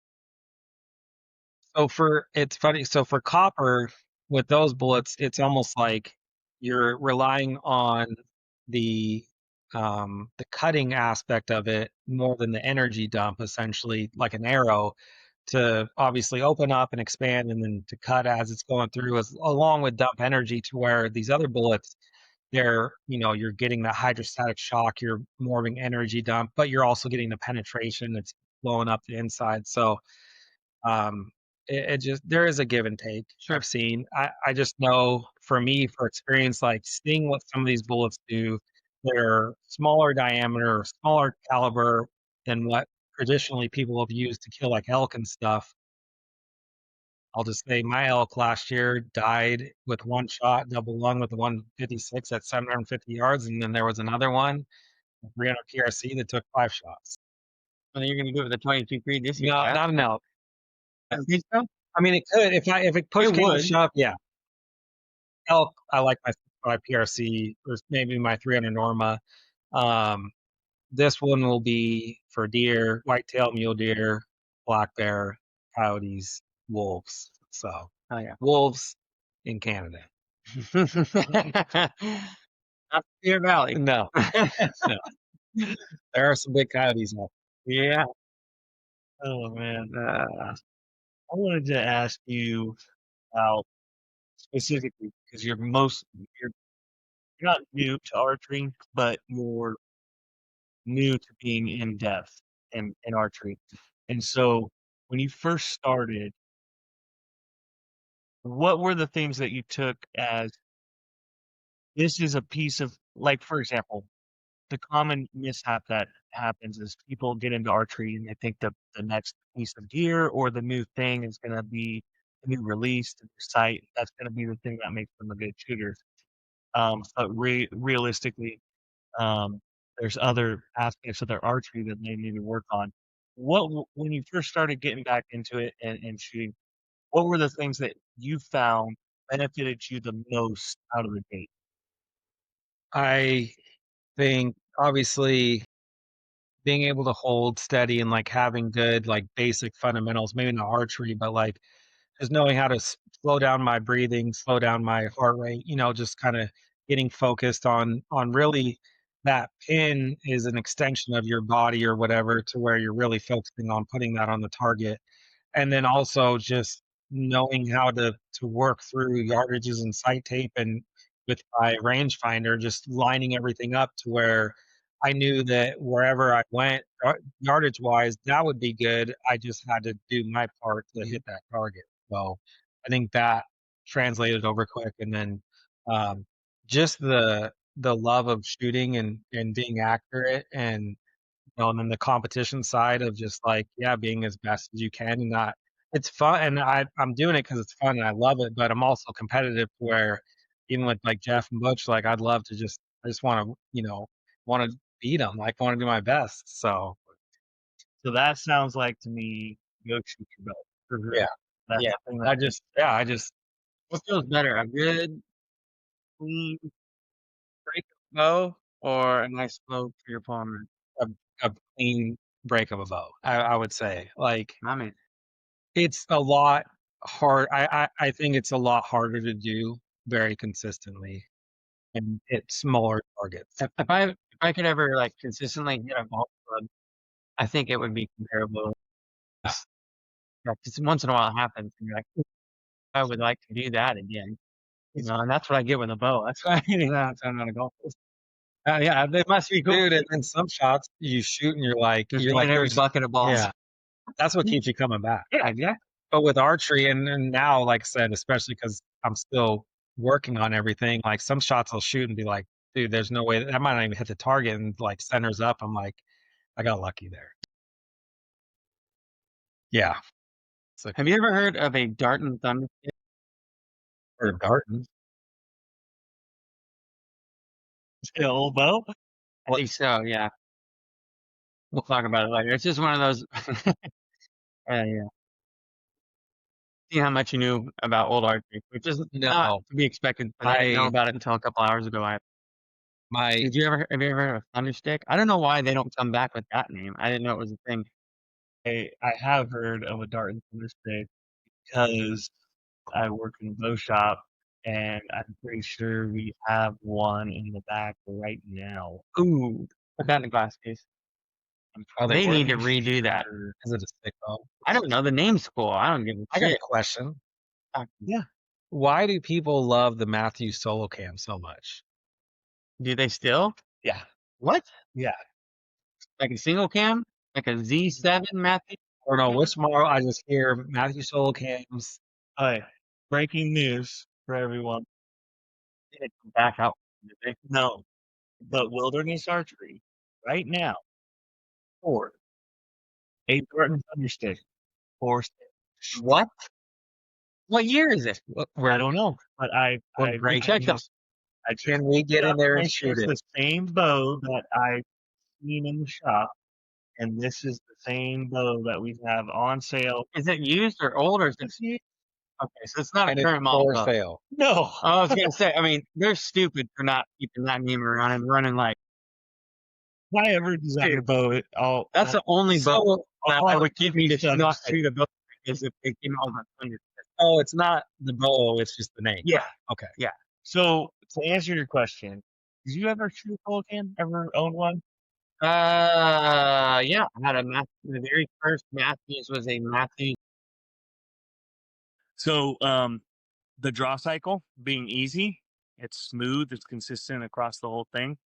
And the solo cam it typically is very smooth across the whole thing. That wheel, any single cam bow's usually yeah, not too humpy. it's not aggressive on the draw force curves are somewhat eliminated due to the wheel that is implemented to draw that bow. And I didn't think people were still into the whole solo cam thing. It was their big push. It was their that was the thing. Catch us if you can, right? The solo cam. They had a lot of bows. Mm-hmm. I mean, Jesus, they marketed the shit out of the Z7s, the Reasons, the Creed. There were so many bows. Because of, I think the Z7 is probably their most popular. There's one in our shop every week. Mm-hmm. No joke. They sold a lot of them. Yeah. And that was their first, I think. Nope, I'm wrong about that. Is your mic on? Yeah, it's on. Okay. That's when they went to that little single skinny limb. Yeah. So, and they had that new riser design that had a lot of squares in it and shit. It just seemed like a little bit more cutting edge than, like, say, the Switchback. Yeah.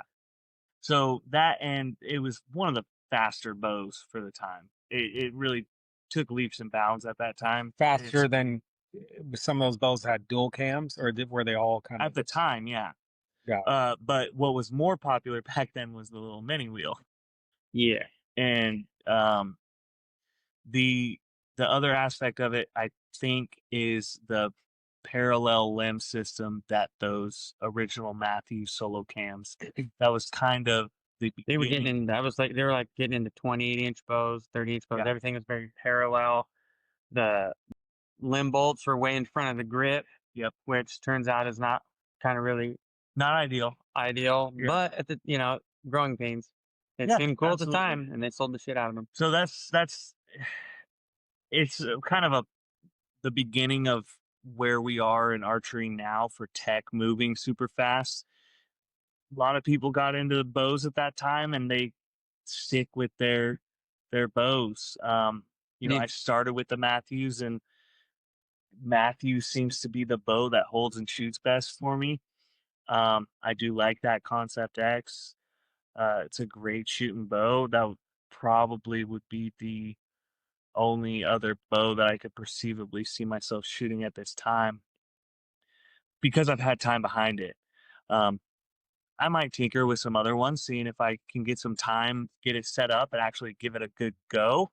But that solo cam series was kind of the start of, like, just, archery was kind of, let's see if I can get it, kind of like on a slight upward trajectory. And then that solo cam bow came out, and then it's all been steep uphill since on the tech side. So. And that was, dude, in my opinion, like, that's when I was getting into archery. And, like, you could see archery hunting shows on TV on Saturday mornings pretty regularly. So all the marketing back then, I remember it, dude. Yeah. They used to have a thing called the cough silencer. There was this little can, and guys would sit in a tree stand, so if you had to cough, it would quiet it down. And you'd see a commercial for a guy going, coughing into nothing. I remember like it was yesterday. These gimmicks, the limb sabers, when they first came out, they were glue on to single limb bows. The little limb sabers, little stickies. Yeah. The Matthews solo cams, like, that was Bear, the Truth 2. When the Truth 2 from Bear came out, that bow was like them coming onto the scene again. There was a lot of cool shit going on back then, at least at the time, and you saw it a lot more because it was on, like, when you were watching hunting shows on cable. Yeah. But we don't see that as much anymore. We don't see those commercials running ad nauseum all the time. Yeah, we've also gone away. We're all streaming now, so there's not as much commercials and stuff. So that advertisement. Maybe we need to run a commercial of the Archery After Hours intro and get that burned into people's. Yes. Says nobody's running commercials anymore. We'll run it at like 2 or 3 in the morning. Yeah. Oh man, that's like Art Bell. Yeah. In the morning, coast to coast radio. Oh man, where are we? You know all the good classics, man. Art Bell, everything. I'm kind of old. All right, dude. If you had a walkout song, if you were shooting a Vegas tournament 10 years from now, if you had a walkout sound, what would it be? Oh, I don't think it'll be 10 years. I think it'll be. We'll get the what? three Do you numbers get it? here. Do you get a walkout? You don't. Not in Vegas. Yeah, you do. Don't you? Maybe you do now with the new format. I don't remember. I know there is a shoot. I can't remember what it is that you do. Kings. Yeah. Let's just say you Kings. get one.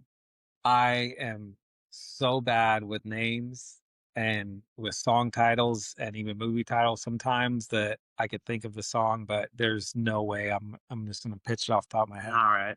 But it'd be pretty cool. I mean, could be just some gangster rap or something too. I don't. A West Side Connection? I mean, could be anything. So I like it. yeah, I like it. could be country. I mean, there's no limit.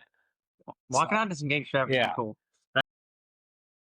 You know, a friend of the shop, Dave Cousins, when he won the Kings over there, Oh yeah, what do you walk out to? he walked out to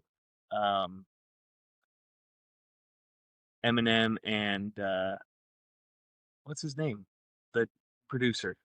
Dre? Dre. That Forgot about Dre? yes. Yeah. He walked out to the chorus of that. I That's didn't- cool. Yeah, because he had him he told us the story here at Indoor League. He's like, yeah, you know, I'm still here. You know, Yeah. I'm still here pounding. That would be.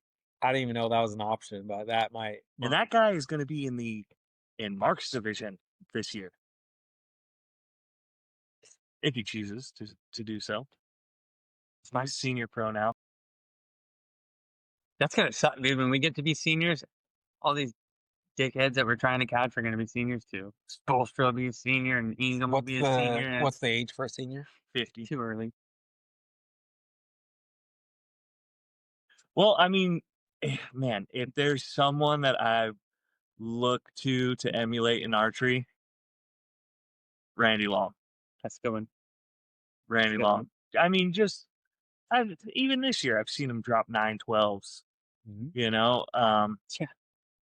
so just a hammer in his late 60s, and then Hunting like too. who Kind of hunting bow too. I mean, just Yeah. at all things archery.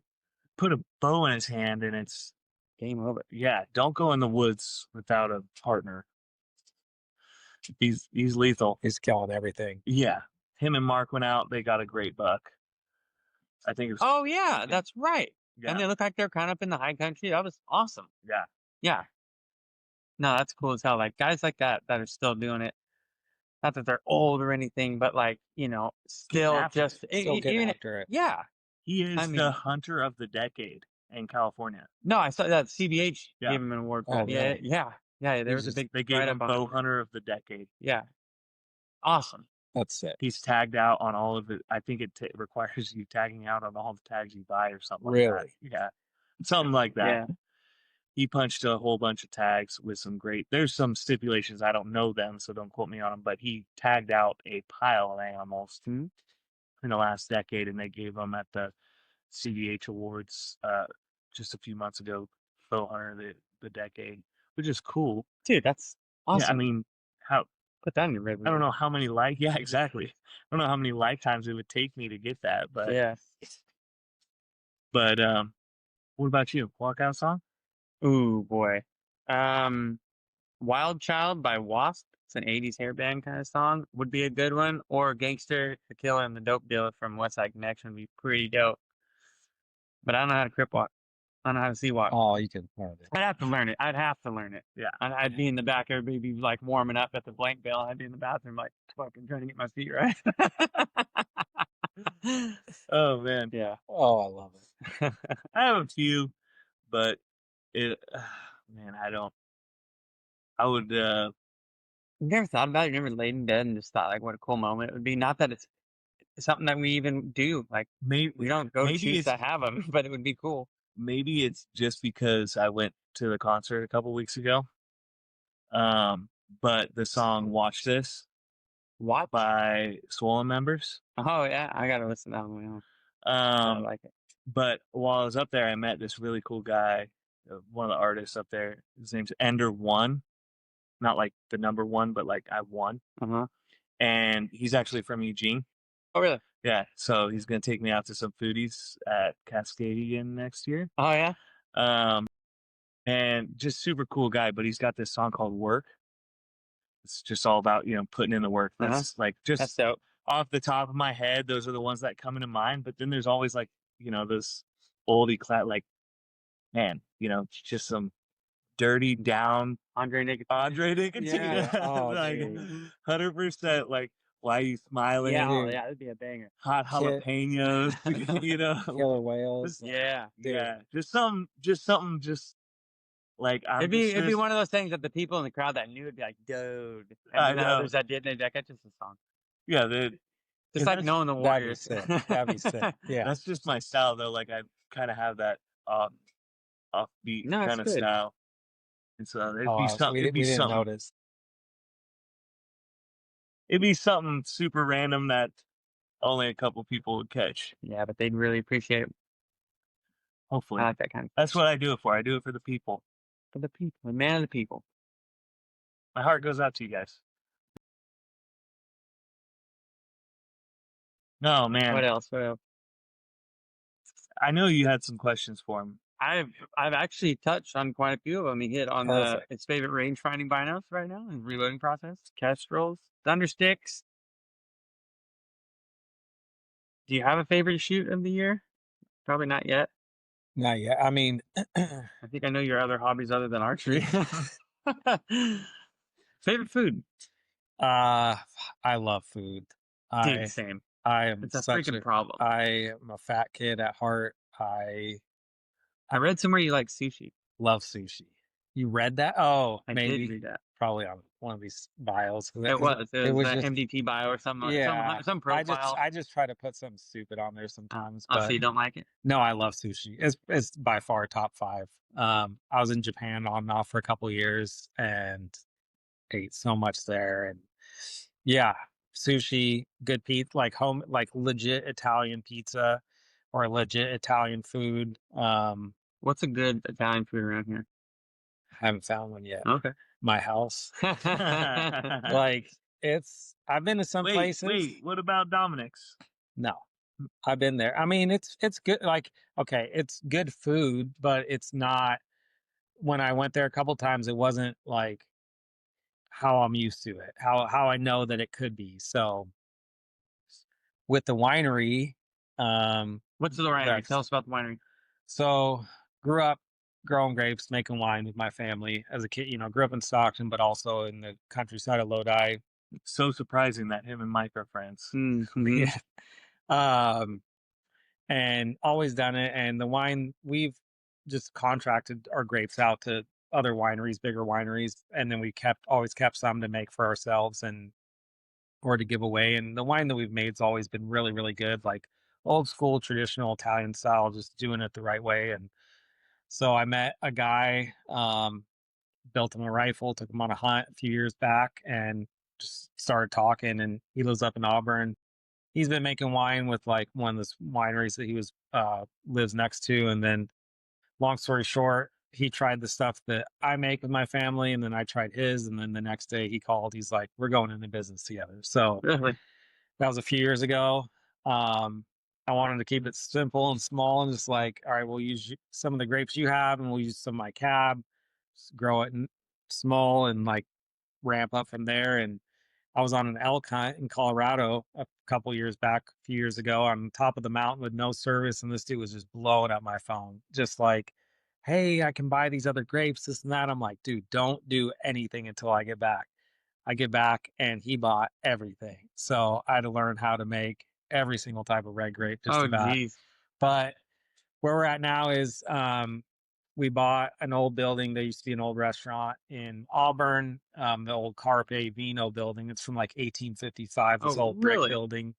They had shut down for COVID, and then they remodeled. They were going to remodel, so they gutted it, but they just never did, and then they sold it. So our winery where we make the wine and where we store it is on his property out in Auburn, and then where we're going to sell it. So we're going to do a tasting room and a legit Italian deli. Hell yeah. Which I'm stoked about. In Auburn, at this place. And it'll be just keep it basic at first, but like I grew up like distant relatives, they had a deli in Stockton, and that's what I knew. Like it was just like normal food for me, but Yeah. come to find out that it's, very rare to find that other than Italy. So I'll probably go in early, bake focaccia bread, bake some other bread, like make some pizzas sometimes. And yeah. Hell yeah. So I don't know. We'll see. We'll see how that grows. I just want to keep that simple, do our wine tastings, sell our wine. Yeah. Awesome. That's that story. But I have not tried. There's a couple places in Lodi, Stockton that have good Italian food, but it's not like super traditional. Man, it's tough to find a good one. Tried places in Sac. I think because what I've tasted growing up, and most of my, like more like a half of my family still lives in Italy. Oh, really? So going over there, like trying legit like food, and like I said, high just standard. I just know, so I'm not picky in that aspect. I just know what it should taste like. But I am a foodie, yeah, for sure. I love anything, but I love anything good, like Indian food, barbecue, steak. I mean, anything. So as long as What's it your tastes favorite mountain or a peak or whatever? I think I burned out on mountain houses just too much over the years. I probably like freaking MRE meals, some of those. God. Dude, we used to have some good ones. We used to have some bangers. The cappuccino that was in there, it's still one of the best coffees I've ever had. We used to have some bangers. Never eat the breakfast ones because the dehydrated eggs were freaking whack. I will say the one thing we used to do with MREs is we used to make MRE bombs. With the tapatio? With the tapatio. Warming bag? Yes. Oh, I've heard about that. I've not done it. Bro, we were in another country, in tents, and there was a whole bunch of time. There's other Marines out there and stuff.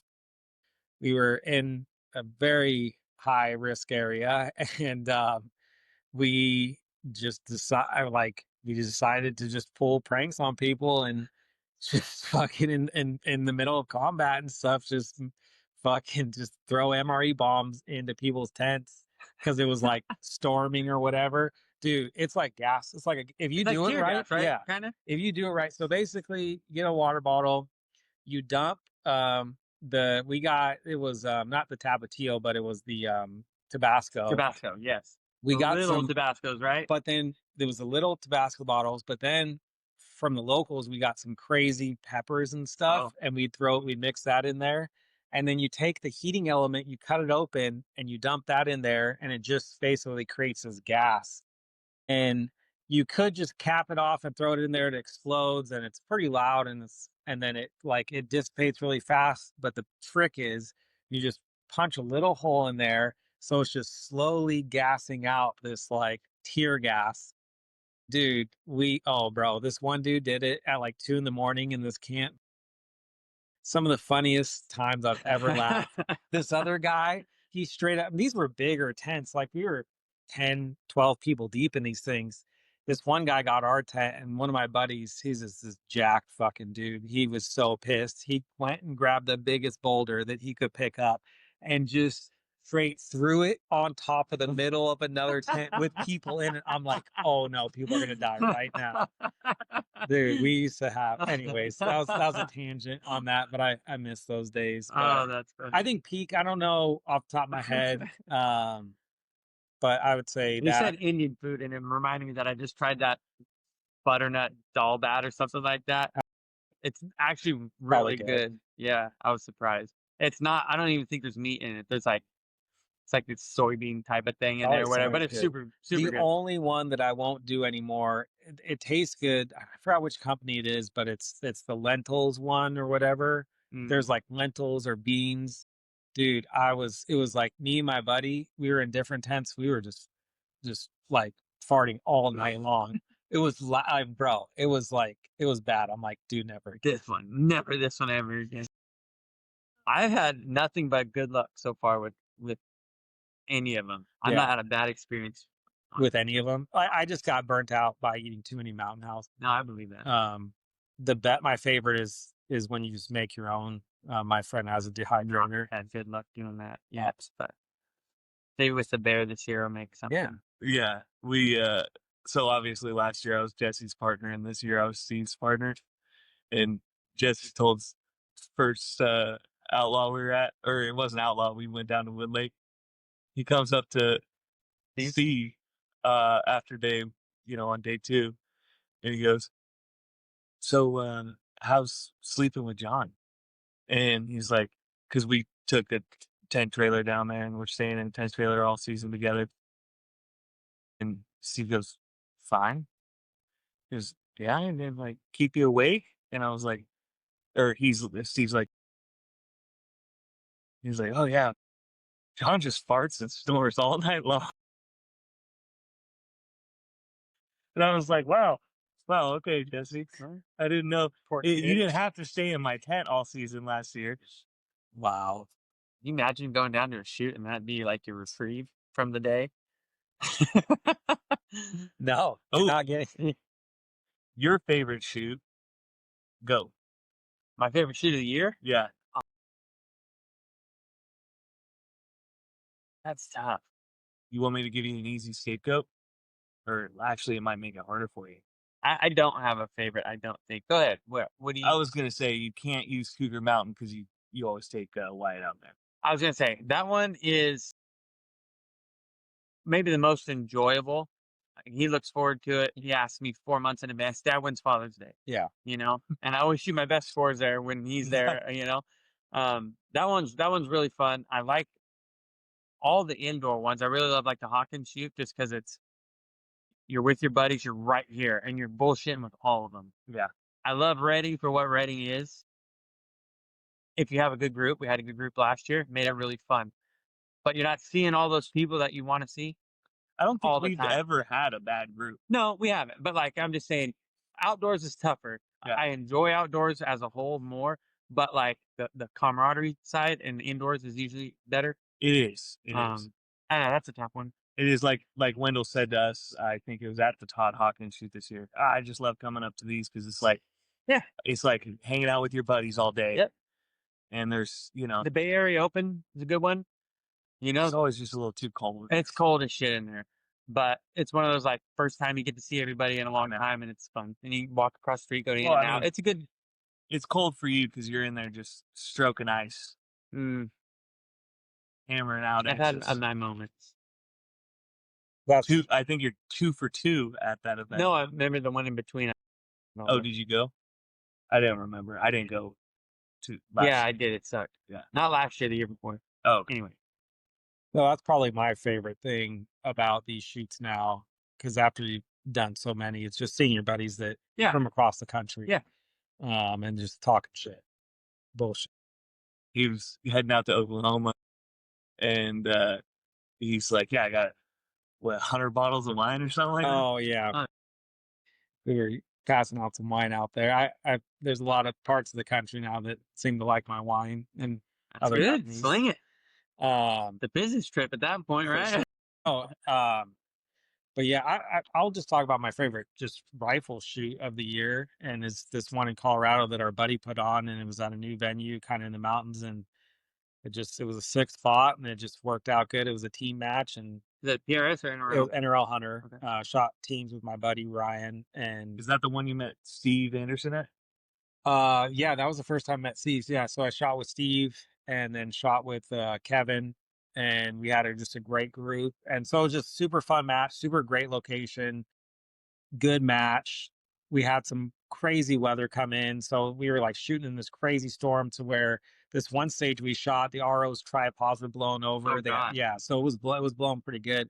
I cleaned day 1, which is pretty tough. Like was out there as a team, it's a little bit different, but I still like clean my portion. So coming into day 2, I'm like, dude, if I can clean this whole match.